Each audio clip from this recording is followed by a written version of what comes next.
El sábado es un regalo de Dios. En el principio, sus manos dieron forma a la existencia. Hizo al barro andar, dio vida y un nombre al ser creado. Terminado su acto creador, estableció un día para que el hombre y él pudieran conocerse más, el sábado.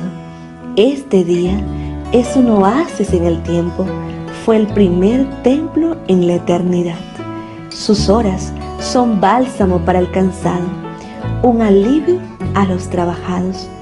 Su mandato es perpetuo y su ley nos lo recuerda. Cada sábado en la tierra es uno menos hacia el cielo. El sábado nos recuerda a nuestro Creador y su tiempo comienza a la puesta de sol del viernes.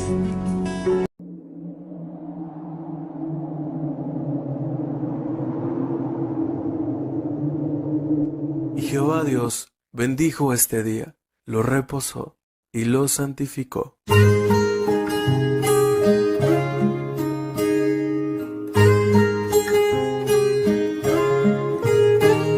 Un sábado más que llegó y siento la paz del Señor muy dentro de mí, muy dentro de mi corazón.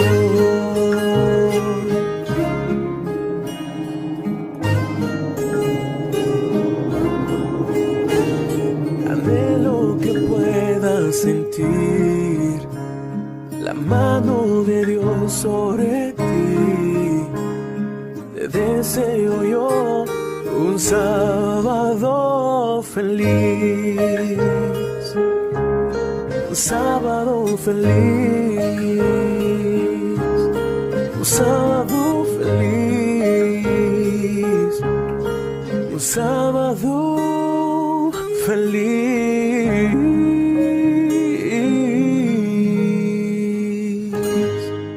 Feliz sábado.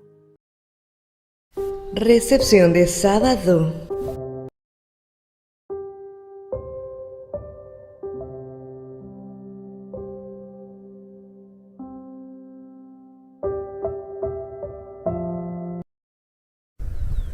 Qué grato es poder saludarles una vez más en la recepción de sábado. Sean bienvenidos ustedes y sus familias que nos permiten llegar hasta su hogar con esta señal de AIR Canal que trata de transmitir esperanza a través de la palabra de nuestro buen Dios. Antes de estudiar lo que el libro sagrado dice en esta hora para ustedes, vamos a inclinar nuestro rostro para orar. Bendito Padre, quédate a nuestro lado en este día de reposo. Permite que tu palabra pueda hablar a nuestros corazones, que podamos entenderla y podamos también reproducirla en nuestros corazones y así alcanzar a más personas. Sé con cada uno de los hermanos que ven la programación, en el nombre de Jesús. Amén. Quiero compartirte lo que se encuentra en el libro de Ezequiel, capítulo 36, verso 26. Os daré un nuevo corazón y pondré un espíritu nuevo dentro de vosotros y quitaré de vuestra carne el corazón de piedra y os daré un corazón de carne. Ese es el deseo de Dios para ti y para mí. Para dar inicio con la programación de hoy, escucharemos lindas alabanzas seguidas de nuestro himno de recepción de sábado.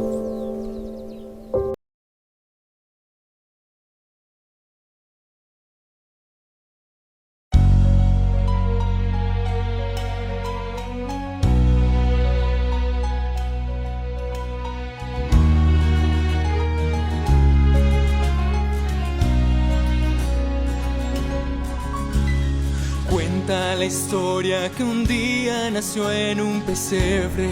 La paz y el amor trajo esperanza de restauración al pecador.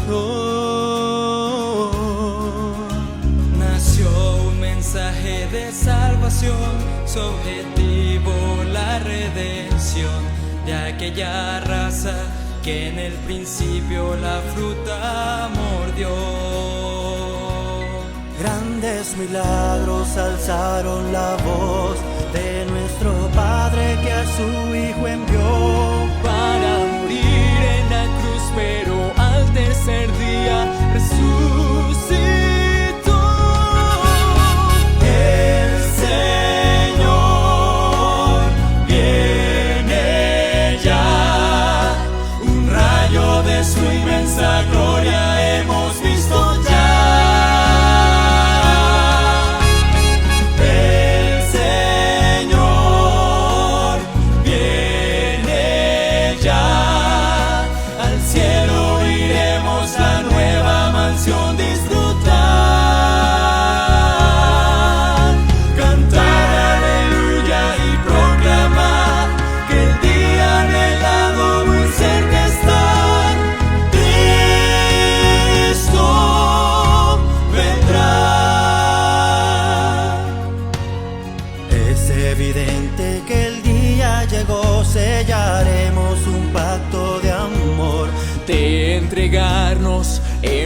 gratitud y en completo fervor.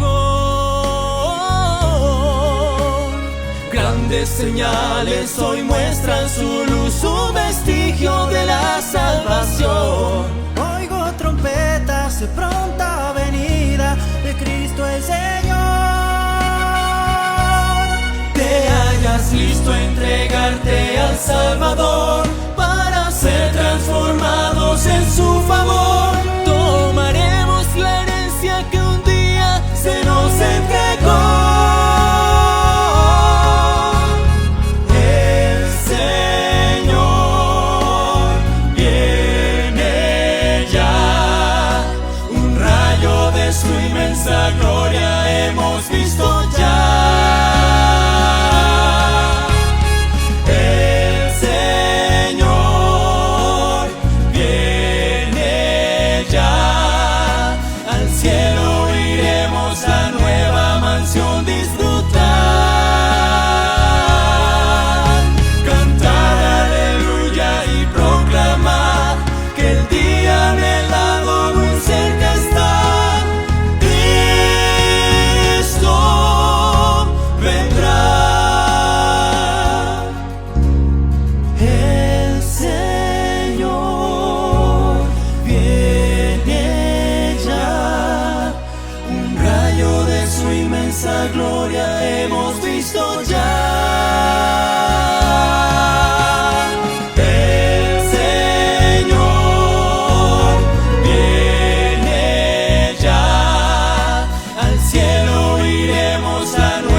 pueda recibir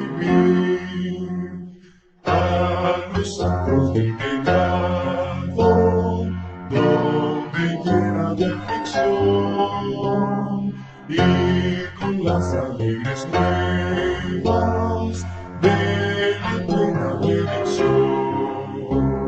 Centinelas del Maestro, la trompeta se oye y que ilumine el escuche y la pueda recibir.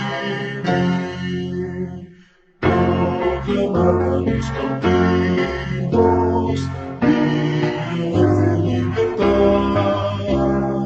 alcanzar buenos maridos a su Salvador llevar. Centinelas del Maestro, la trompeta se oye y que la escuche y la pueda recibir.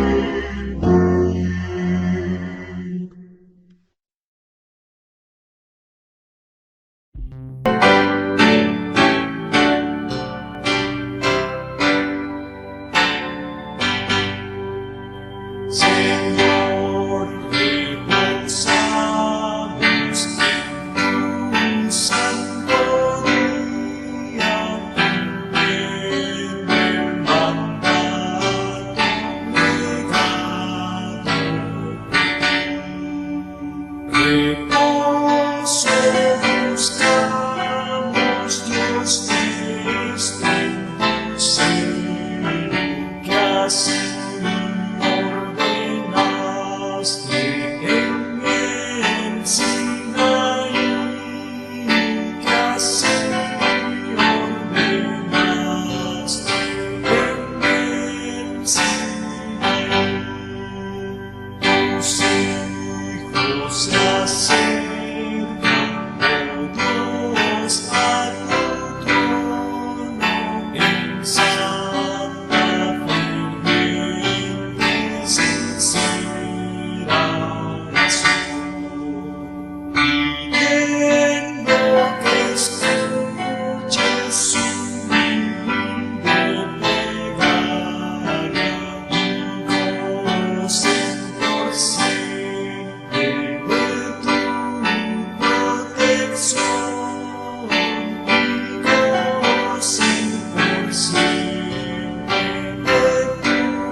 Gracias, querido amigo y hermano, por estar en sintonía de nuestra programación. Busquemos en la palabra de Dios en el libro de Salmo capítulo 51, versículos 10 y 11 lo siguiente. Salmo 51, 10 y 11. Crea en mí, oh Dios, un corazón limpio y renueva un espíritu recto dentro de mí. No me eches de delante de ti y no quites de mí tu Santo Espíritu. Meditando en estas palabras, escucharemos el sermón para el día de hoy. Prestemos atención al mensaje de Dios. Eclesiastés 9, 5 y 6 dice: porque los vivos saben que han de morir, pero los muertos nada saben. Qué curioso, la Biblia dice que los muertos nada saben, nada sienten, todo su trabajo finalizó. Entonces, ¿de dónde surge la idea de que cuando uno muere, la verdad no muere totalmente? Ya en el programa anterior vimos la base bíblica de cómo fue creado el ser humano. El ser humano no tiene un alma, el ser humano es un alma. Basándonos en eso, entonces, ¿qué cosa sucede cuando alguien muere? ¿Qué cosa es la muerte según la Biblia? ¿A dónde va cuando el ser humano muere? ¿Qué significa la palabra Sheol, Hades, que comúnmente es traducido como infierno? Esto hablaremos aquí hoy en nuestro programa de Biblia Fácil. Así que bienvenido, nos alegra poder saludarte allí en el país donde tú estés. Gracias por separar este tiempo y qué bueno es que juntos podamos estar dispuestos para aprender aquello que Dios tiene para nosotros a través de su palabra. Mi cariño, mi abrazo para ti. Dios pueda bendecir en gran manera tu vida, tu salud, tus planes y todo lo que en tu mano está. Dios pueda bendecirte y hoy Dios pueda bendecirnos con su palabra. Muy bien, mis amigos, listos para una jornada más, un capítulo más de esta temporada. Entonces, antes de poder ingresar al tema, como siempre, vamos a pedir la bendición de Dios. Oramos. Te damos gracias, Señor, por el privilegio que tenemos de poder abrir tu palabra. Ella es nuestra luz, nuestro guía en un mundo lleno de ideas, de argumentos y de tanta confusión. En un mundo lleno de opiniones, tu palabra siempre es la que define aquello que creemos. Y ayúdanos a leerla y a aceptarla. Te suplicamos que tu Espíritu nos guíe en este estudio en el nombre de Jesús. Amén. Muy bien, antes de poder hablar sobre nuestro tema de hoy, yo quiero ofrecer como siempre un regalo para todos nuestros amigos. Se trata del curso bíblico En Busca de la Verdad. Es un curso que fue preparado con mucho cariño para ti que estás siempre acompañando este y otros programas de Nuevo Tiempo. Y solicítalo a través del WhatsApp más 5512-98-100-1460 o ingresando a estudielabiblia.com. Allí vas a encontrar este material y te recuerdo que es totalmente gratis. Puedes solicitarlo de manera física o también puedes acompañarnos de manera virtual o de manera digital. Puedes allí descargar este curso bíblico. Nuestro tema de hoy tiene que ver con la continuación de lo que ya hablamos en el programa anterior. En el programa anterior hablamos de cómo fue creado el ser humano. Dios no mandó o no dijo y el hombre existió, como lo sucedió con el resto de la creación. Con el ser humano Dios formó un muñeco inerte, sopló, el soplo de vida hizo que el ser humano pueda respirar, tener vida. Entonces dice que el hombre llegó a ser un ser viviente, solo que la palabra ser viviente se traduce como alma, alma viviente. Entonces Dios no colocó un alma en el ser humano, sino que el ser humano es un alma. Sin embargo, desde los egipcios, la cultura griega, y allí vemos cómo a través de Filón ingresó para el judaísmo también el concepto dualista. Dualista porque allí desde los egipcios creían que el ser humano tiene algo dentro de su cuerpo que puede sobrevivir después de la muerte. Ese algo es llamado como alma. Ese algo es algo que no se puede dibujar, es algo inmaterial. Ser inmaterial quiere decir que no tiene cuerpo ni la forma de cuerpo, pero es algo que sale, es algo que sobrevive. Y nosotros ya vimos que todo eso comenzó desde dos palabras que la serpiente dijo allá en el Edén a Eva: no moriréis. Dios le dijo: el día que comieres vas a morir. Y muerte significa muerte. No dice vas a medio morir. No dice va a morir solo tu cuerpo. No dice vas a morir por la mitad. No, vas a morir. Muerte es muerte. Pero Satanás dice no moriréis. Partiendo de eso, los egipcios, la filosofía griega, se introdujo en el judaísmo y luego ingresó allí al cristianismo a través de grandes hombres reconocidos incluso como padres de la iglesia que absorbieron esa filosofía. Muy bien, eso ya vimos en el programa anterior. Hoy vamos a continuar nuestro estudio sobre qué sucede cuando una persona muere, más enfocándonos en la muerte.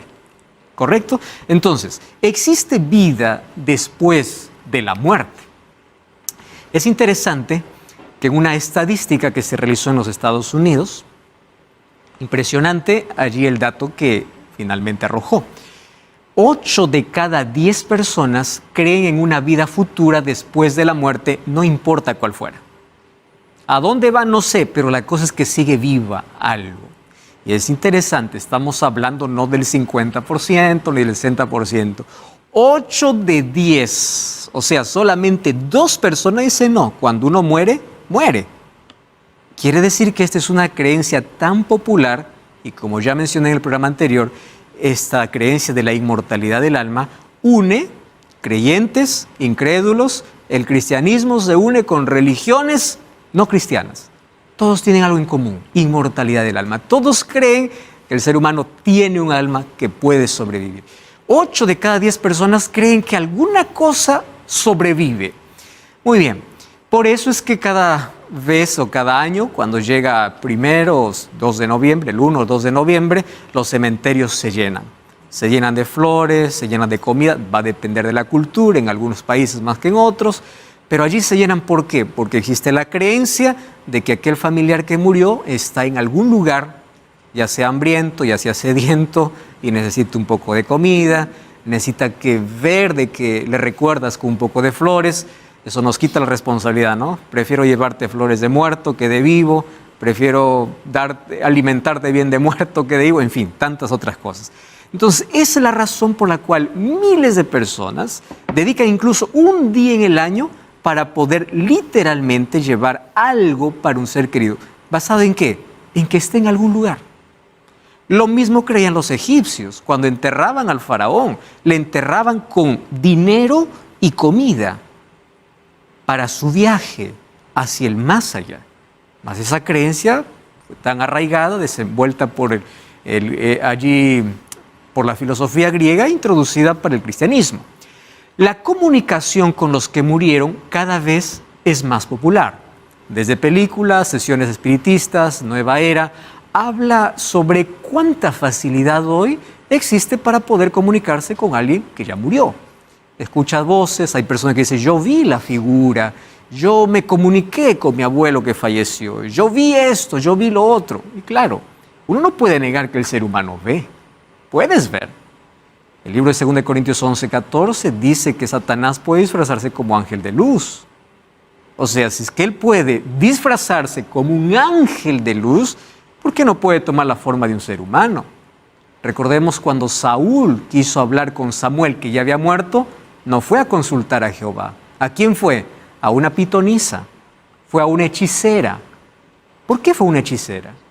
Porque era la única que tenía contacto con los muertos. ¿Por qué no fue un profeta?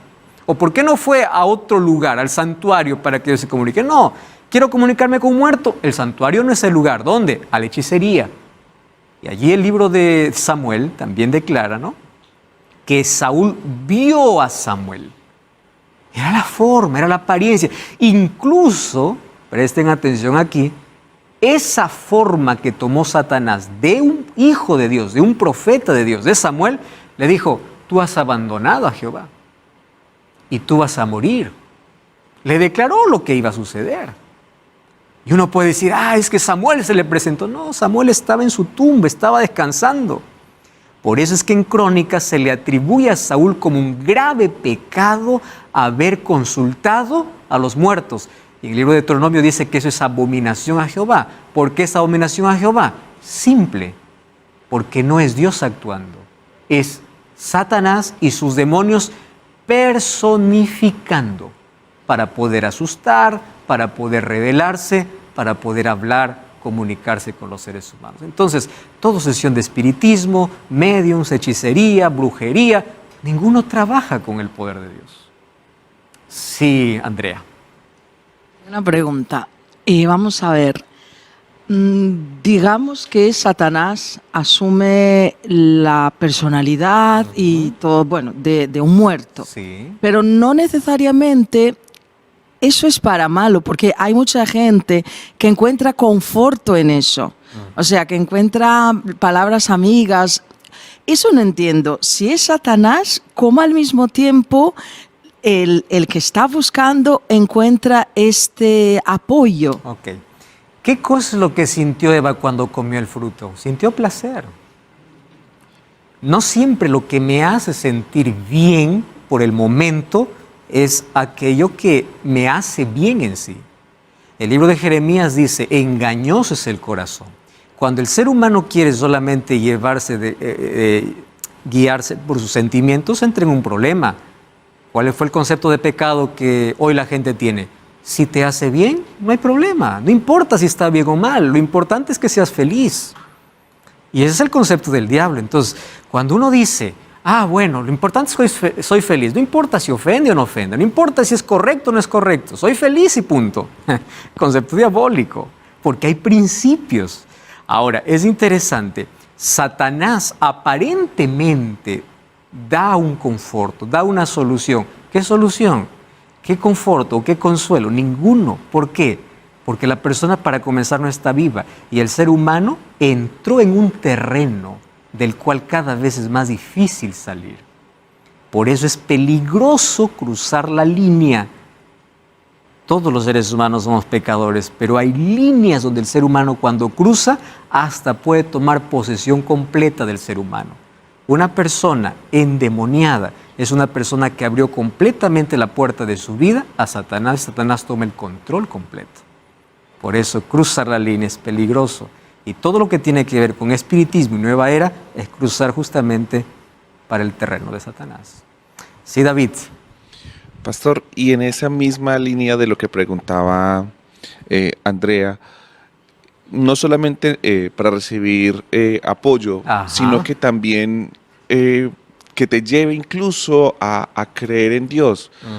Donde estoy bien, conocí a Dios, estoy con los abuelos, tantas palabras que dicen y te llevan a ese cristianismo, o sea, te llevan como a creer en Dios, personas que no creían en Dios. Entonces, cuando aparentemente Samuel se presentó a Saúl, no demostró el diablo, no le dijo, mira, no le dijo algo que está en contra de lo que Saúl había hecho. Le dice la verdad, tú te has separado de Dios, le dice.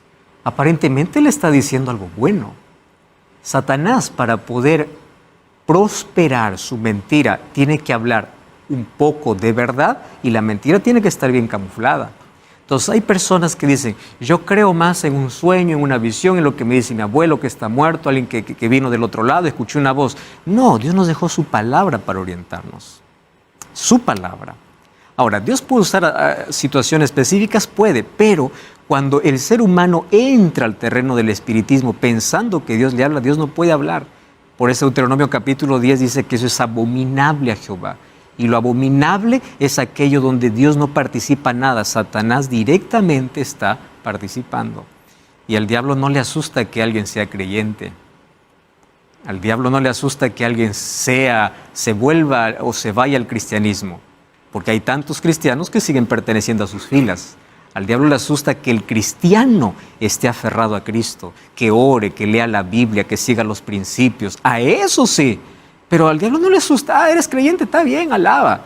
Alaba 2 horas, un fin de semana, que el resto de semana estás conmigo. Yo estoy feliz que tú seas un creyente a medias. Yo estoy feliz que tú estés en un lugar donde no se habla la palabra. Finalmente, estás solo entreteniéndote. O sea, Satanás no tiene problema con que el mundo sea creyente.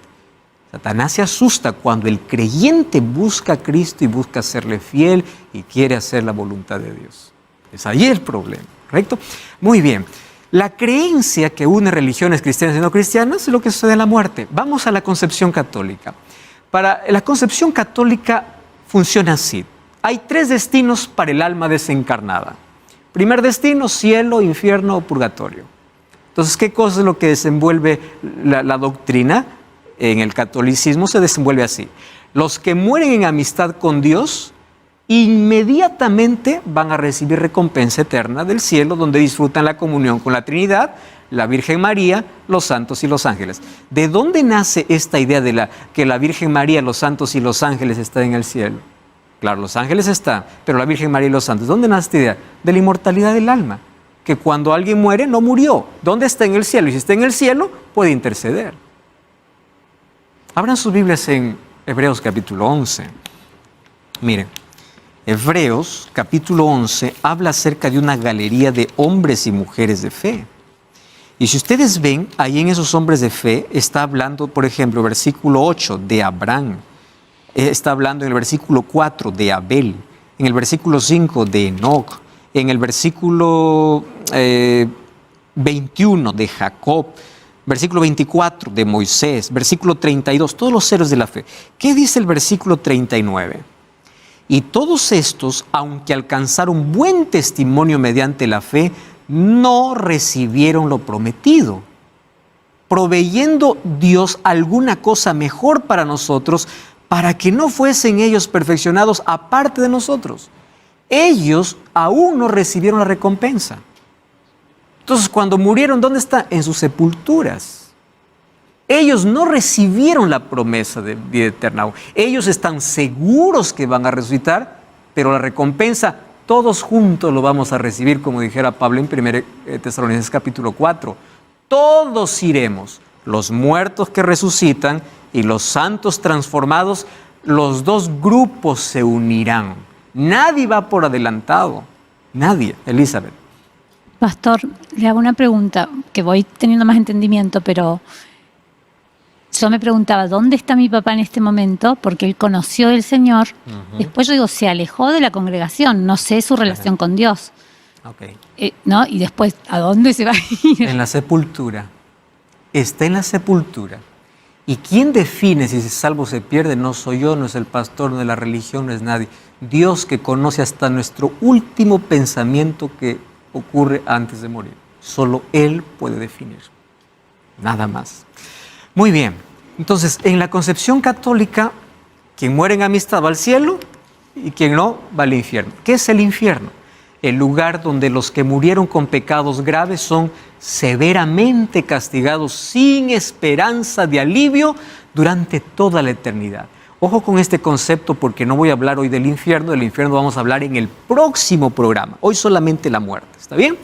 Entonces, ¿qué cosa dice el catolicismo? El catecismo, en edición 1924, dice: las almas de los que murieron en estado de pecado mortal descienden inmediatamente a los infiernos, donde sufren las penas del infierno y del fuego eterno. Eso hace ver a un Dios como un Dios deshumanizado. Bueno, eso veremos en el próximo programa. Pero luego, si no va ni al cielo ni al infierno, va a otro lugar intermedio, cual se llama purgatorio. Purgatorio fue un invento que nació desde la inmortalidad del alma, desde esa creencia. ¿Qué dice el purgatorio? Todos los que mueren en la gracia y amistad con Dios, mas no completamente purificados, pasan por una purificación para obtener la santidad necesaria para entrar en la gloria del cielo. O sea, las almas en el purgatorio son sistemáticamente torturadas con fuego hasta pagar la condena temporal de sus pecados. O sea, el purgatorio más o menos es como un infierno corto, donde ahí pagas tus pecados y de ahí vas. Entonces, ¿por qué se desarrolló la doctrina del purgatorio? Por dos razones. Primera razón, para que la Iglesia Católica, quienes no le obedeciesen, los mandase al infierno y por miedo se sujetasen simplemente al líder. Y número dos, por dinero. ¿Y por qué por dinero? ¿Qué cosa más enseña el catecismo? Por eso es necesario que los familiares de los muertos comiencen a hacer ¿qué cosa? Misas, penitencias, y todo tiene que ver con un asunto financiero. ¿Por qué? ¿Quieres sacar a tu familiar que está ardiendo? ¿Quieres que vaya más rápido para el cielo? Entonces una misa resuelve. ¿Quieres que tu padre, tu madre no siga sufriendo? Entonces hagamos oración por los muertos. Creencia absurda. Y así nace el asunto del purgatorio. Así nace y se respalda a la misa, las indulgencias, el perdón que incluso se vendía en base a esta doctrina del purgatorio. Y dentro del protestantismo, estoy hablando, denominaciones evangélicas, en su mayoría, no todos. ¿Qué sucede? En su mayoría cree que el alma de los fieles disfruta del cielo, mientras los incrédulos padecen de las torturas del infierno. En la resurrección, el cuerpo se une al alma y se intensifica, ya sea para el placer celestial o por el dolor o para el dolor infernal. Lo único que descarta la mayoría es el purgatorio, pero continúa con la idea de que cuando uno muere va al cielo o va al infierno. Lo único que descartaron la mayoría de protestantes es solamente la idea del purgatorio. Muy bien. Incluso en las religiones orientales, islamismo, budismo, hinduismo, tienen algo en común. ¿Qué cosa? Todos concuerdan que el alma continúa viva después de la muerte. En el hinduismo, el objetivo supremo es alcanzar la moksha, que es la libertad definitiva del alma, del ciclo de la muerte y reencarnación. Y eso es cuando se alcanza a moksha, cuando el alma se torna una con Dios. Interesante su creencia. Entonces, esta es una doctrina que une religiones cristianas y no cristianas. Y yo les dije en el primer programa, la verdad no se mide por datos estadísticos, no se mide por ser más popular. Incluso la verdad casi siempre es impopular. Casi siempre es impopular. Ni todos. Si es algo que atrae tanto a cristianos y no cristianos, es difícil que algo atraiga tanto y que sea bíblico. Muy difícil. Entonces, vamos a continuar aquí con nuestro estudio. ¿Qué dice la Biblia al respecto de la muerte? Génesis 2:17, nuestro texto base. Del árbol de la ciencia del bien y del mal no comerás, porque el día que del comieres morirás. No le dice morirá la mitad, no le dice morirá tu cuerpo, morirás completamente. Romanos 5:12. A ver, ¿qué cosa dice? Vamos a abrir la Biblia. Romanos capítulo 5, versículo 12. Romanos 5:12 dice así: por tanto, como el pecado entró en el mundo por un hombre y pasó por el pecado la muerte, y la muerte pasó a todos los hombres por cuanto todos pecaron. ¿Qué cosa pasó por causa del pecado? La muerte. No es la media muerte. No es que algo sobrevive. Muerte. Muerte es muerte. Muerte es dejar la existencia, dejar de existir. Y la Biblia obviamente hace una distinción entre la primera muerte como resultado del pecado y la segunda muerte. Apocalipsis 26, abran sus Biblias, este es un texto interesante porque la Biblia habla de dos tipos de muerte. Apocalipsis capítulo 20, versículo 6, allí dice: bienaventurado y santo el que tiene parte en la primera resurrección, la segunda muerte no tiene potestad sobre esto. ¿Qué significa? La primera muerte es la muerte por la cual todos podemos pasar ahora. Pero es una muerte que puede traer esperanza, porque apenas descansa en la tumba y cuando Cristo regrese, resucita. Y aquellos que resucitan ya no pasan por la experiencia de la segunda muerte. ¿Qué cosa es la segunda muerte? La muerte definitiva, sin esperanza. No habrá una segunda oportunidad. No habrá después de la venida de Jesús otra oportunidad para arrepentirse. No existe. Entonces la segunda muerte es la muerte definitiva, completa. Ahora, cuando una persona muere, muere definitivamente, pero esta muerte es considerada como un sueño, porque cuando Cristo regrese, va a resucitar. Si es que murió siendo un creyente o su vida en Jesús. Pero la segunda muerte es la muerte sin esperanza. Mueres y nunca más hay esperanza de vida. Sí, Elizabeth. Pastor, en esta primera muerte que está descansando, realmente ellos todavía tienen emociones y recuerdos, como hay un versículo que dice, cuando Lázaro le dice a... Sí, vamos a ver hoy ese texto, Okay. ¿Está bien? Entonces una persona cuando muere deja de existir completamente, ya no más siente emociones, no tiene nada. Entonces, ¿cómo se encaja la parábola del rico y Lázaro? Eso vamos a ver también aquí en el programa. Muy bien, aquí hay una diferencia entonces. ¿Qué enseña la Biblia sobre la muerte? Voy aquí apenas a leer textos bíblicos, ustedes pueden comparar allí con la Biblia, ¿está bien? Yo aquí lo registré para que todos podamos leer en la pantalla. Génesis 3:19, ¿qué dice? Con el sudor de tu rostro comerás el pan, ¿hasta cuándo? Dice. Esto es después del pecado, ¿correcto? Hasta que vuelvas a la tierra, porque de ella fuiste tomado. ¿Qué cosa dice Génesis 3:19? Del polvo eres, ¿y a dónde volverás? Al polvo. No dice, volverá una parte al polvo y el resto se irá al cielo. Al polvo volverá, porque de ahí fuiste tomado. No hay separación entre cuerpo y alma, sino es el término de la vida que termina ¿en qué? En la descomposición del cuerpo. ¿Qué es la muerte? Cuerpo descompuesto. Abre una sepultura, hay huesos que pueden durar tiempo y después es polvo. El cuerpo está allí. Entonces al polvo volverás. ¿Qué es muerte? Terminación, la conclusión de la vida. ¿Qué dice Eclesiastés 3:19 y 20? Yo no sé si alguien quiere tomar el micrófono para leer ese texto. Por favor, allí. Danila, ¿no? Vamos, Danila. Porque lo que sucede a los hijos de los hombres y lo que sucede a las bestias, un mismo suceso es. Como mueren los unos, así mueren los otros, y una misma respiración tienen todos. Ni tiene más el hombre que la bestia, porque todo es vanidad. Todo va a un mismo lugar, todo es hecho del polvo y todo volverá al mismo polvo. ¿Ustedes entienden la claridad que tiene ese texto? Si hay algo que une, dice, entre los hombres y los animales, es que la vida, ¿qué cosa es? Respiración. Cuando muere, no es que uno tiene más privilegio que otro. ¿Cuál es la diferencia? Es que con el ser humano hay esperanza. Si muere en Cristo, va a resucitar para vida. Pero antes de que Cristo vuelva, ¿qué cosa se ha vuelto? Polvo. Polvo. Eso es lo que está diciendo aquí la Biblia. Así como mueren los unos, mueren los otros. Todos tienen la misma respiración. Cesación de la vida. Acabó la respiración, acabó todo. No hay algo que sobrevive. Eso dice la Biblia.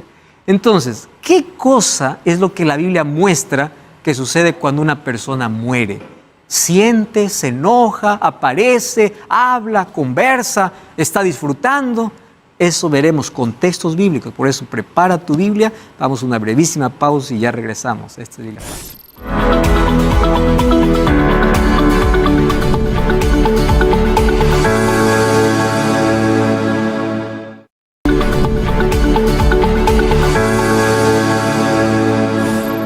Estamos de regreso aquí en Biblia Fácil tocando un tema súper importante. ¿Qué sucede cuando una persona muere?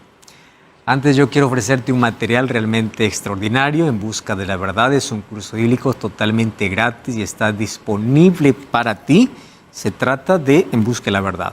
Puedes solicitarlo a través de nuestro WhatsApp más 5512 9810 1460 o a través de estudielabiblia.com, que es la página web donde tú puedes solicitarlo totalmente gratis. Solicítalo ahora, es un regalo con mucho cariño para ti.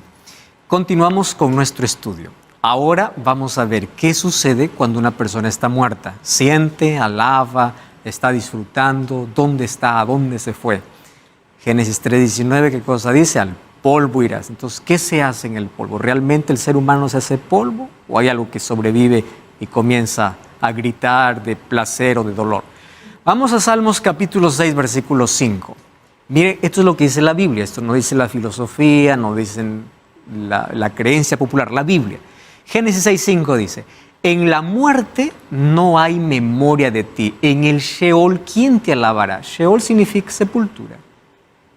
Entonces, yo les hago una pregunta. Si una persona va a morir y va al cielo, ¿acaso el cielo no es un lugar de adoración? Entonces debiera decir, te están alabando. O puede decir, están sufriendo. ¿Qué cosa dice? No hay memoria. Si no hay memoria de Dios, porque todo acabó. ¿Cómo una persona va a llegar al cielo y va a decir, ¿quién eres? No tengo memoria de nadie. No voy a alabar a Dios porque no sé ni quién es. No hay memoria. Se acabó. Eso es lo que dice la Biblia. ¿Qué dice Salmo 146:4? Pues sale su aliento y ¿qué cosa vuelve? A la tierra. En ese mismo día perecen sus pensamientos. Acabó. Y si no hay capacidad para raciocinar, no hay capacidad ni para alabar, ni para disfrutar, ni para nada. Eclesiastés 9:5, los vivos saben que han de morir, los muertos nada saben, no tienen más paga y su memoria es puesta en olvido. Totalmente. ¿Qué cosa más dice la Biblia? Salmos 39, ¿qué provecho hay en quien muere cuando descienda a la sepultura?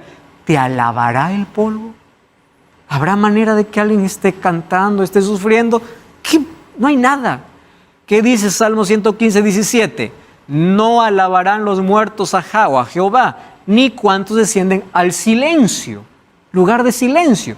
No dice que es un lugar donde están gritando de dolor o están cantando, alabando a Dios. Lugar de silencio. Ni alaban los justos, ni los impíos gritan. Eso es lo que habla la Biblia sobre la muerte. ¿Cómo es considerada la muerte en la Biblia? Como un sueño. ¿Qué dice 1 Reyes 2:10? David no dice murió, sino durmió con sus padres y fue sepultado. Después le voy a explicar por qué la Biblia compara la muerte como un sueño, hablando de la primera muerte, ¿correcto? Ah, no, pero está en el Antiguo Testamento. Vamos al Nuevo Testamento. Cuando muere Esteban, Hechos 7:60. Puesto de rodillas, clamó a gran voz: Señor, no les imputes este pecado. Y habiendo dicho esto, ¿qué cosa dice? Durmió. ¿Qué significa dormir? Murió. Porque los justos o aquellos que viven con Cristo, la muerte no les asusta. Puede hacernos doler a los familiares, lloramos, pasamos el proceso de duelo, pero la muerte es un descanso, un sueño. ¿Por qué un sueño? Porque el que duerme tiene esperanza ¿de qué? De despertar. ¿Y cuándo va a despertar? En la resurrección. Por eso es que la muerte es considerada un sueño. En el Nuevo Testamento, la palabra muerte está como la palabra thanatos. Y allí aparece con unas connotaciones interesantes. Por ejemplo, Apocalipsis 1:18 aparece como Cristo teniendo las llaves. Y llaves en profecía significa autoridad. Yo tengo poder sobre la muerte y sobre el Hades. ¿Por qué hay una diferencia entre la muerte y el Hades? Hades significa cementerio, el lugar de sepultura. Y muerte es aquello que acaba con la vida. Lean si quiere allí Apocalipsis 1:18. Allí la esperanza que Dios le da a Juan cuando estaba en la isla de Patmos. Dice: yo soy el que vivo y estuve muerto, mas he aquí vivo por los siglos de los siglos y tengo las llaves de la muerte y del Hades. ¿Qué significa? Si tú mueres, Juan, no te preocupes, porque yo tengo las llaves, yo vencí, yo tengo la autoridad. Una sepultura no te va a entrar para siempre. Cuando yo vengo vas a resucitar, y cuando Cristo vuelva, las sepulturas se van a abrir. El Hades entregará a sus muertos. Ese es un texto que vamos a leer próximamente. Las sepulturas se abrirán y la muerte será destruida. Eso es lo que la Biblia enseña. Los muertos están en su sepultura y finalmente la muerte será destruida. Entonces, el creyente puede enfrentar la muerte confiando en la garantía de la resurrección. 1 Corintios 15 dice que nuestra garantía está en que Jesús resucitó. Y si vamos al versículo 51 al 56, vamos ahí al texto, 1 Corintios, capítulo 15. Pablo es muy interesante cuando él habla. He aquí os digo un misterio. No todos dormiremos. Cuando dice no todos dormiremos, te dice no todos moriremos. Pero todos seremos transformados. Todos. En un momento, en un abrir y cerrar de ojos, a la final trompeta. O sea, la transformación ocurre en un abrir y cerrar de ojos. A la final trompeta. Se tocará la trompeta y los muertos serán resucitados. Incorruptibles. ¿Qué significa incorruptibles? Ya no tiene más corrupción. Y nosotros seremos transformados. Es necesario que esto corruptible se vista de incorrupción y esto mortal de inmortalidad. O sea, antes de la venida de Jesús todos somos mortales. ¿Cuándo seremos inmortales? Cuando seamos transformados y esto mortal se ha vestido de inmortalidad. Ahora sí nunca moriremos. Eso es lo que la Biblia enseña. ¿Qué cosa es lo que hace la Biblia? La Biblia muestra como un sueño. Mateo 27:52. Se abrieron los sepulcros y muchos cuerpos de santos que habían dormido se levantaron. Está hablando de la muerte de Jesús. Que habían dormido. Juan 11:11. Este es el texto más claro. Lázaro estaba 4 días ya en la sepultura, en estado de descomposición. Cuando viene la noticia para Jesús, dice: dicho esto, les dijo a sus discípulos: nuestro amigo Lázaro duerme, mas voy para despertarlo. Los discípulos dijeron: ¿para qué lo vas a despertar? Déjalo que duerma. Pero Jesús no estaba hablando que estaba soñando, estaba hablando que había muerto. Entonces Jesús es más claro y dice, Jesús le dijo claramente: Lázaro ha muerto. Cuando se encuentra con Marta, Jesús le dice a Marta: tu hermano resucitará. No le dice: bajará del cielo, porque déjalo ahí mejor, está disfrutando de la gloria. Y cuando le dice a Lázaro que salga de la sepultura, no le dice: Lázaro baja, Lázaro sube. No, le dice: Lázaro sal. ¿Por qué? Porque Lázaro estaba en la sepultura, no estaba en otro lugar. Y estaba en su cuerpo en estado de descomposición, y ahí ocurre el milagro de la resurrección. Eso es lo que la Biblia habla acerca de los muertos. ¿Por qué la muerte es considerada como un sueño? Bueno, porque un sueño se caracteriza por la inconsciencia, inactividad ininterrumpida hasta el amanecer. Es el sueño. Uno entra en un estado de inconsciencia. Puede hacer lo que quiera. Tienes sueño profundo, duermes. profundamente, hasta que amanezca. Inspira esperanza porque garantiza un despertar. Quien va a dormir de noche tiene esperanza que despertará. ¿Y cuál sería el despertar para el creyente? La resurrección. No hay conciencia cuando se duerme. Uno cuando está durmiendo no dice, ya son las 5, ya son las 6, no, duerme. Despierta y dice, ya pasó la noche. No tienes conciencia de cómo pasó el tiempo. Por eso que cuando una persona muere, no tiene conciencia de todo lo que pasa hasta que próximamente ve a Jesús volver. Resucita. Él no sabe todo lo que sucedió, porque él no estuvo en ningún lugar. Estuvo en un estado de inconsciencia. 1 Corintios 15:53, el texto que nosotros leímos, rechaza totalmente la idea de inmortalidad, porque solo seremos inmortales cuando Cristo regrese y nos transforme. La Biblia nunca menciona que la inmortalidad es natural al ser humano. Es interesante. Adán, antes de pecar, para conservar su inmortalidad, tenía que comer del fruto del árbol de la vida. Por eso cuando pecó, ¿qué cosa tuvo que hacer Dios? Sacarlos del jardín. ¿Por qué? Para que no sigan comiendo ¿de qué? Del fruto del árbol de la vida. Todo lo que el diablo nos quitó, o el pecado nos quitó, Cristo nos devolverá. ¿Qué dice Apocalipsis que los redimidos harán en el cielo? Volverán a comer ¿de qué? Del fruto del árbol de la vida. ¿Para qué? Para que puedan conservar su inmortalidad. Así. Eso es lo que la Biblia habla. ¿Qué dice Pablo? 1 Tesalonicenses 4, 13 al 16. Vamos a leer ese texto, es interesante. 1 Tesalonicenses, capítulo 4, versículo 13 hasta el versículo 16. El apóstol Pablo, hablando para Tesalónica, dice: tampoco queremos, hermanos, que ignoréis acerca de los que duermen, para que no se entristezcan como aquellos que no tienen esperanza. O sea, cuando alguien muere, nos entristecemos, pero con esperanza. ¿Cómo es eso? Si creemos que Jesús murió y resucitó, así también Dios traerá con Jesús a los que durmieron en Él, o sea, los que murieron en Él. Por esto decimos, esto en palabra del Señor, que nosotros que vivimos, que habremos quedado hasta la venida del Señor, no precederemos a los que durmieron, porque el Señor mismo con voz de mando, con voz de arcángel y con trompeta de Dios, descenderá del cielo y los muertos en Cristo resucitarán primero, en la primera resurrección. Luego nosotros los que vivimos, los que hayamos quedado, seremos arrebatados juntamente con ellos. O sea, no es que los muertos ya estuvieron y luego bajaron, no, juntos con los que resucitaron, recibiremos al Señor en el aire y así estaremos con el Señor. ¿Cuándo estaremos con el Señor? ¿Cuando morimos? No, cuando resucitamos. Ahí estaremos con el Señor para siempre. Eso es lo que dice aquí el apóstol Pablo. Y 1 Corintios 15:52 dice: cuando lo mortal sea vestido de inmortalidad. ¿Cuál es el problema? Una palabra que es traducida y es mal entendida. Ustedes saben que la palabra Sheol en el hebreo significa sepultura, pero para nosotros se traduce como infierno. Pero ¿cuál es el problema? Infierno en la Biblia no significa lugar de tormento. Infierno en la Biblia significa estar debajo de la tierra. Infernos, debajo de la tierra. Pero para alguien que lee infierno dice: se está quemando. No, eso de se está quemando, veremos en la próxima lección, que apareció con los griegos, romanos, y luego nuevamente se introdujo en la iglesia cristiana. Infierno en la Biblia no es lugar de llamas, infierno es sepultura. Por eso la palabra es Sheol, que se traduce como sepulcro. Muy bien, Romanos 16, Salmos 16:10, ¿qué dice? No dejarás mi alma en el Sheol. ¿Ustedes saben que esta era una profecía para Jesús?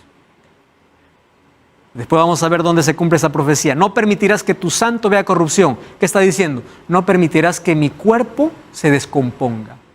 No dejarás mi alma. Ya sabemos que alma, vimos en el programa anterior, significa mi cuerpo, mi vida. No me dejarás en la sepultura. Hechos 2:27. No dejarás mi alma en el Hades. Miren, es el mismo versículo, solo con otra palabra. Porque Sheol y Hades es lo mismo. ¿Qué significa? Sepultura. Ni permitirás que tu santo vea corrupción.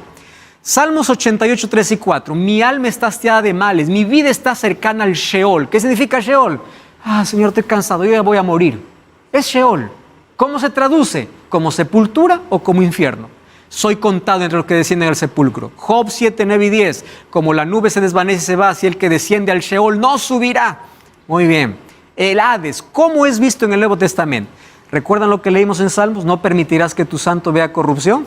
Eso era una profecía para Jesús. Cuando Pedro predicó, tomó el texto de Salmos y en Hechos 2:27 y 2:31 dice, no dejarás mi alma en el Hades. O sea, ¿dónde? En la sepultura. No permitirás que tu santo vea corrupción. Viéndolo antes, habló de qué dice, de la resurrección de Cristo. ¿Por qué? Porque el cuerpo de Cristo no entró en descomposición. Por eso es que esto decía Salmos, que su alma no fue dejada en el Hades. O sea, no fue dejada ¿dónde? En la sepultura. Si nosotros lo traducimos, la palabra, como está en el original, sería que Jesús descendió al infierno. ¿Pero qué significa infierno? Sepultura. Pero Él no se corrompió, su cuerpo no se descompuso. ¿Por qué? No dejarás que mi cuerpo entre en descomposición, porque al tercer día, ¿qué cosa? Resucitó. Eso es lo que está hablando David y se completa aquí en Hechos capítulo 2, versículo 28. Vamos a la parábola del rico y Lázaro. Ya yo voy a resumir aquí la historia por los detalles. Primer asunto. Dice que Jesús cuenta una historia y antes de esa parábola hay otras. Lucas 15, 3 parábolas. Lucas 16, puro parábolas. Está en un contexto de parábolas contando Lucas. Que el rico y Lázaro eran dos personas que se conocían. Ambos mueren, pero la situación de vida se revierte en la muerte. Lázaro fue llevado al seno de Abraham y el rico al Hades para ser atormentado. Estoy aquí resumiendo la historia. Eso está en Lucas 16, 19 al 31. Pidió a Abraham que le prestara a Lázaro para dos favores. Oh, padre Abraham, manda a Lázaro que moje mi lengua, le dice el rico, con agua para refrescarme. Y por favor, manda que mis familiares se arrepientan. Abraham negó ambos pedidos por dos razones. Número uno, había un abismo que los impedía y los familiares del hombre, si no escuchan a Moisés y los profetas, tampoco escucharán si alguien resucita de los muertos. Eso es toda la historia. ¿Correcto? En resumen. Muy bien. La parábola tiene como objetivo enseñar una verdad y no los detalles. La enseñanza de la parábola puede ser legítimamente empleado para definir doctrina si es confirmada por el contenido general. ¿Ustedes recuerdan la parábola del sembrador? ¿Cuál es la esencia de la parábola del sembrador? La semilla es la palabra de Dios y esa semilla cae en todo corazón. No, ¿por qué me debo interesar en los detalles? Dice, y en el primer terreno vinieron las aves del cielo y lo comieron. Y yo pregunto, ¿cuántas aves vinieron? ¿Qué aves vinieron? No importa, porque los detalles solamente dan la forma a la lección que es importante. ¿Cuál es la enseñanza de esta parábola? Jesús dice, si ustedes no escuchan a los profetas, si ustedes no escuchan lo que escribió Moisés, si ustedes no me escuchan a mí, tampoco van a escuchar aunque alguien se levante de los muertos. O sea, el que es incrédulo es incrédulo. No hay manera de cambiarlo. Quien no quiere creer, no quiere. Y quien quiere creer, cree en los profetas. No está esperando un milagro, cree. Eso es la enseñanza. Pero vamos a ver, analizarlo a la luz de toda la Biblia. Préstenme atención, por favor, y yo quiero que esto pueda quedar, espero, claro. En esta parábola, ¿por qué descubrimos que es una historia fantasiosa? Aquí les voy a explicar 7 razones. Primera razón, si son espíritus desencarnados, significa que no tienen cuerpo, ¿verdad? Porque se supone que ¿dónde están? Uno en el cielo, otro en el infierno, pero ¿están con cuerpo? No, porque los cuerpos ¿dónde están? En la sepultura. Se supone que solamente son las almas. Entonces la pregunta es, ¿las almas tienen ojos? ¿Tienen lengua? Porque ahí dice, manda que moje mi lengua. Primera cosa, para hablar de que esto no es una historia real. ¿Correcto? Otra cosa, hay un abismo que separa a Lázaro del rico. Si el abismo es tan grande, ¿por qué ellos pueden conversar? Si el abismo es tan enorme, ¿por qué ellos conversan? No se escucharan cuando hablan. Tercer detalle, ¿a dónde fueron los que murieron antes de Abraham? Si todos los que mueren van al seno de Abraham, ¿dónde fueron los que no murieron? Si Abraham incluso dice Hebreos 11 que está en sepultura. ¿A dónde fueron?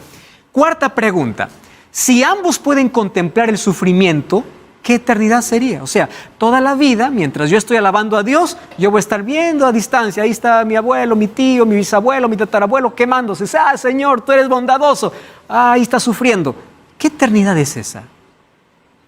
¿Qué tipo de eternidad es esa? Número 5. Quiere decir que la muerte nunca será eliminada, porque si hay alguien que se sigue muriendo, significa que la muerte sigue viva. ¿Y qué cosa ha prometido Dios? La muerte será eliminada. ¿Entienden por qué esto es una parábola que Jesús tomó de una creencia popular? Muy bien.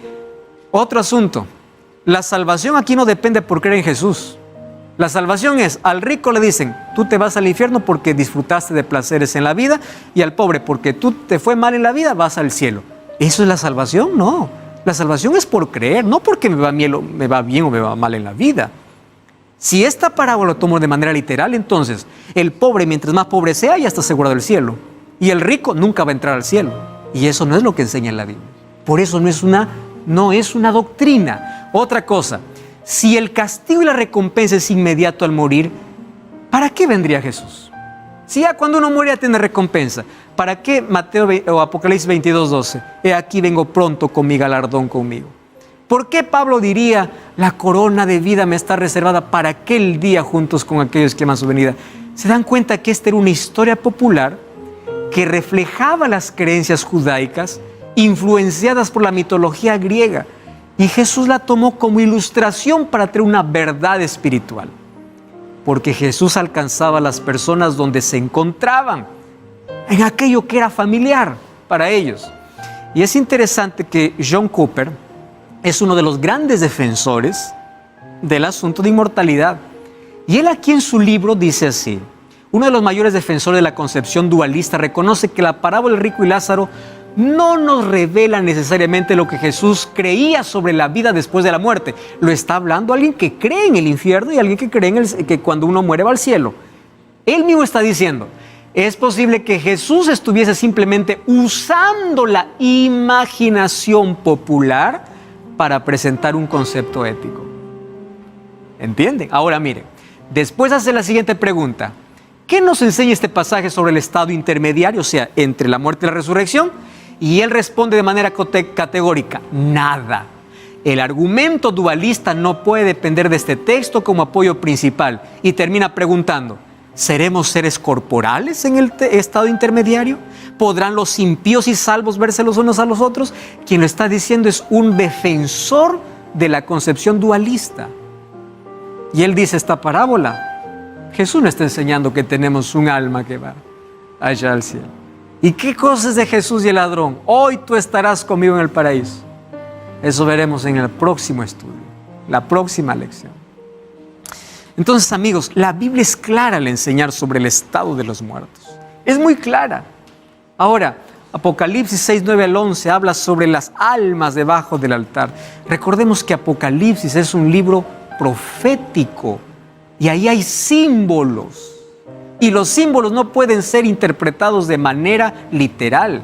Cuando dice que las almas claman debajo del altar, hace referencia a los sacrificios. ¿Y por qué sacrificios? Porque todo sacrificio tenía una muerte antinatural, no natural. Por eso es que los mártires fueron comparados como sacrificios, tomando la imagen del santuario. Y allí aparece y dice, ellos están clamando, no porque hay almas que están gritando, Señor, haz justicia. Ahí lo que Dios está diciendo es, ellos tienen la garantía de que todos aquellos que quitaron su vida finalmente serán destruidos y ellos están esperando la recompensa. Es un símbolo. Si no, tenemos que creer que en Apocalipsis 6 habla de que hay caballos en el cielo, caballo negro, caballo rojo, caballo amarillo. Eran símbolos, no es literal. No podemos leer Apocalipsis de manera literal. Entonces, como ya entendimos cuál es el estado de los muertos, eso es esperanza. Para el vivo, para que se prepare para morir en Cristo. Y para aquel que muere, que pueda morir con la esperanza de que si su vida está en Cristo, un día resucitará. Eso es lo que la palabra de Dios enseña. Yo quiero que aceptes esta verdad bíblica en tu corazón. Todos ya perdimos algún ser querido. Y claro que causa dolor. La muerte es una de las mayores tragedias para el ser humano. Sin embargo, nuestro mayor enemigo ya fue vencido. La muerte no tiene la última palabra, la tiene Cristo. Y un día Él la venció. Él venció la muerte. Para que todos aquellos que mueren en Cristo puedan tener esperanza de resurrección y de vida. Tú estás vivo. Agradece a Dios por la vida y únete a Cristo. Sin Cristo el ser humano solamente elige el camino de muerte. Solo al lado de Cristo hay vida. Y si la primera muerte nos sorprende hoy en el camino, no importa. Cuando la trompeta suene, cuando Cristo regrese, la sepultura se abrirá. Los muertos resucitarán. Si algo sucede con nuestra vida, yo quiero estar en la primera resurrección. Para ello necesitamos prepararnos y entregarnos a Jesús. Ora conmigo. Gracias, Señor, por tu palabra y por la esperanza que en ella colocas para nosotros. Aceptamos la verdad que ella nos presenta. En un mundo lleno de opiniones, tu palabra tiene la verdad. Llénanos de consuelo, de esperanza, mas hoy aceptamos a Jesucristo en vida y queremos caminar contigo hasta el final de nuestros días. Queremos vivir contigo eternamente. En el nombre de Jesús. Gracias por habernos acompañado en la recepción del sábado. Te invitamos para que el día de mañana a las 9:15 hora de Panamá te conectes con nosotros al culto de adoración. Mi esposa Aris Concepción, nuestra hija, y Rubén Morales te deseamos un feliz sábado. Recuerda, amigo y hermano, también suscribirte a nuestro canal y darnos un me gusta para que YouTube recomiende esta programación a otras personas. Que el Señor te bendiga y pases un feliz sábado.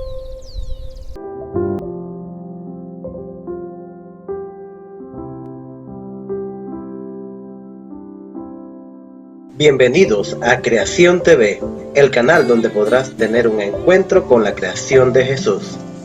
En él podrás encontrar hermosos paisajes de la naturaleza y la creación. Además podrás contemplar los beneficios de vivir en el campo. Suscríbete a nuestro canal y sé parte de esta maravillosa experiencia. Y será predicado este evangelio del reino en todo el mundo, para testimonio a todas las naciones, y entonces vendrá el fin. Mateos 24:14. Estás viendo AIR Canal, transmitiendo esperanza al mundo entero las 24 horas del día.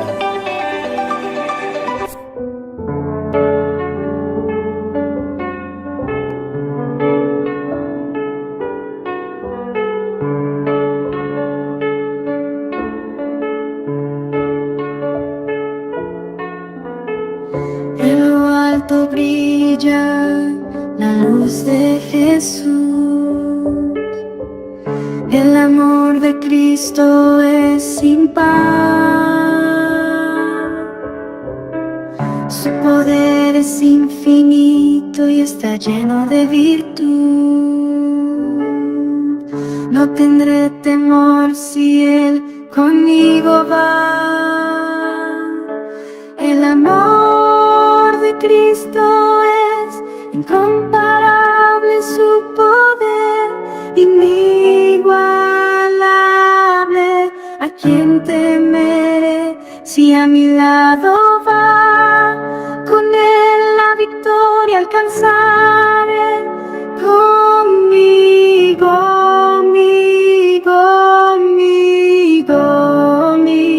conmigo.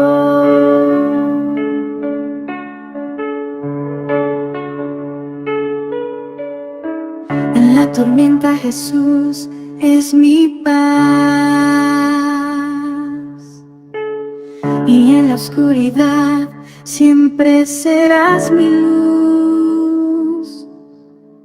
Su amor eterno nunca me faltará, y con Jesús nunca más temeré.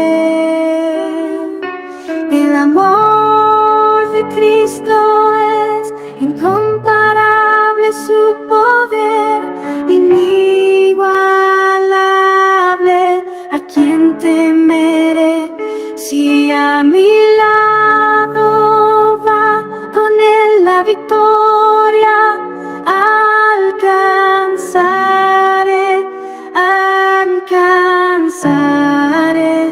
alcanzaré.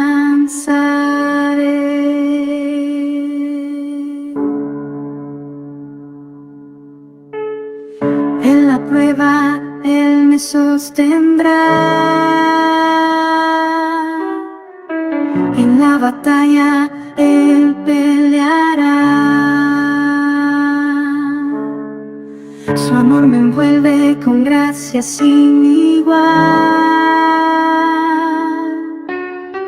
A Él mi corazón rendirá. El amor de Cristo es incomparable, su poder inigualable. ¿A quién temeré si a mi lado va con él la victoria alcanzar?